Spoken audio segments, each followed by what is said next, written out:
Sementara itu, Saudara, pemerintah kota akan menggratiskan tagihan air bersih untuk masjid-masjid selama bulan suci Ramadan. Langkah menggratiskan air bersih ini bertujuan untuk mendukung kenyamanan masyarakat kota dalam menjalankan ibadah selama bulan suci Ramadan.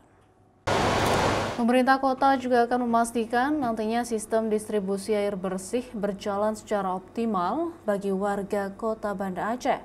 Untuk menjamin kebutuhan air bagi warga kota, Wali Kota memastikan instalasi pengolahan air baku atau Water Treatment Plant (WTP) milik Perumdam Tirta Daroy di Lubuk Bate beroperasi dengan baik.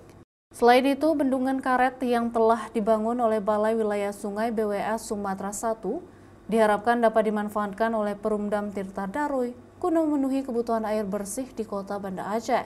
Insya Allah nanti di bulan Ramadan ini dari PDAM Kota Banda Aceh menggratiskan biaya air selama 1 bulan untuk masjid-masjid yang ada di Kota Banda Aceh, dan kita juga akan membantu katakanlah misalnya ada Masjid Oman, kalau mereka misalnya selama ini membayar 5 juta rupiah, kita akan kembalikan agar aktivitas di bulan Ramadan itu bisa dibantu dari Kota Banda Aceh.